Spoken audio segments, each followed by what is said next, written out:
এখন আমি যে জায়গায় দাঁড়িয়ে রয়েছি এই জায়গাটা কিন্তু আমার ছোটবেলার সাথে ওতপ্রোতভাবে যুক্ত ছিল। আমার লাইফের প্রায় 5 থেকে 7 বছর আমি এই জায়গায় কাটিয়েছিলাম। এখানকার স্কুলে পড়াশোনা করেছিলাম, বড় হয়েছিলাম। চলো আজকে সেই গল্পটাই ছোট্ট করে তোমাদেরকে বলবো। আজকে আমি যাচ্ছি মাসির বাড়িতে।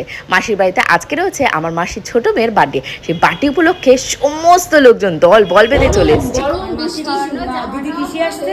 হেঁটে ইন্দ্রা মাসি আছে সাথে। ওই ইন্দ্রা কি খুশি! এটা কি পাপা নাকি? ওরে বাবা, এটা পাপা। ইন্দ্রা মাসির সাথে ট্রেনে দেখা হচ্ছে। আমরা ঢোকার আগেই এখানে রান্নাবান্নার প্রস্তুতি শুরু হয়ে গেছে। সকালবেলাতেই মাসি আমাদের জন্য রান্না করেছিল লুচি, ছোলার ডাল, তার সাথে ছিল চালের বড়াও। এলাই আয়োজন। আর দুপুরবেলা রান্নাবান্না তোরজোর সবাই মিলে করছে। হ্যাঁ, এই জায়গাটা হলো মসলন্দপুর। আমার ছোটবেলা বেশিরভাগ টাইমটাই আমি এখানটায় কাটিয়েছিলাম। আর মাসির বাড়িতেও আমি থেকে পড়াশুনো করতাম, কারণ 2000 সালে যখন বন্যা হয়েছিল তখনই কিন্তু আমরা মসলন্দপুর থেকে নিউ ব্যারাকপুরে শিফট করেছিলাম। এখানে আমার বর গোপুচন্দ্র রয়েছে, বাবা রয়েছে, স্বর্ণজিৎ রয়েছে। সবাইকে এখন জল, কোল্ড ড্রিঙ্কস দিয়ে আপ্যায়ন করছে মাসির ছোট মেয়ে। অ্যাকচুয়ালি এই সুন্তুরি বার্থডে উপলক্ষে আজকে আমরা এখানে এসেছি। সুন্তুর জন্য খুব সুন্দর গিফটও নিয়ে এসেছি। সেটা যদি জানতে চাও তাহলে কিন্তু আমার পরবর্তী ব্লগগুলো সবাই দেখো, এবং আমার পেজটাকে ফলো করতে ভুলো না। আমার কিন্তু ইউটিউবে একটা চ্যানেল আছে যেখানে প্রায় 2 মিলিয়ন সাবস্ক্রাইবার, সেখানেও কিন্তু তোমরা ফলো করতে পারো। সুন্দর কি সুন্দর আবার কভার করিয়েছে। এই পূজা সুন্দর এসির কভারটা দেখেছিস? সুন্দর। এখন তো কখন? এখন নাকি দাঁড়া তো কখন? আমরাও সাজবো। কেক কাটবো তো সন্ধ্যাবেলা। হ্যাঁ, সন্ধ্যাবেলায়। এই তুই কেক কাটবি?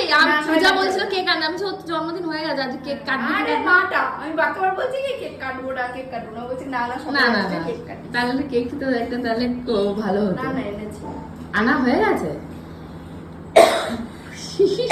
তোরা কেমন ঘুমিয়ে? আর হচ্ছে একটা সিটিতে হয়ে যাবে। হ্যাঁ, অনেকটা হয়ে গেছে। হ্যাঁ, পছন্দ হয়ে গেছে। একটু মনে হচ্ছে শক্তপোক্ত আছে, একখানা সিটি দিয়ে। কি আছে পেছনে? যাম তোর মার পাশে যা। হ্যাঁ, কি করছো? আমি এখন শশা কাটছি। কেন শশা কাটছো তুমি? বলে হ্যাঁ, স্যালাড বানানোর জন্য ওরাই সব করেছে, আমি কিছুই করিনি। এবার সেই যে একটু শশা কাটার কাজ করছি। আর আরেকজন এই দেখো ভাত এক ডেচকি রান্না হয়ে গেছে মাসি। অনেক ভাত। আমাদের এমনিতেই আস্তে আস্তে দেরি হয়ে গেছে। আগের ট্রেনে আমরা আগে ট্রেন ফেল করেছি, গোবরডাঙ্গা লোকাল, পরে ট্রেন ধরে এসেছি। ওই কারণেই দেরি হয়েছে। হ্যাঁ, ওই জন্যই দেরি হয়ে গেছে। এখানে খোলামেলা আছে বলে, নাহলে প্রচুর গরম হিট। এই যে ভাতের কিছু জানা যাচ্ছে না। কত কেজি চাল আছে এখানে?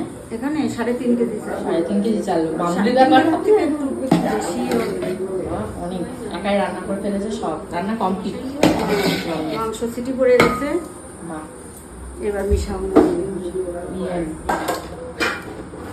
সকালবেলা ব্রেকফাস্ট করার পর আমরা ভেবেছিলাম পাশের যে গ্রামটা রয়েছে সেই গ্রামটায় যাব। অ্যাকচুয়ালি আমরা কিন্তু এই পাড়াটা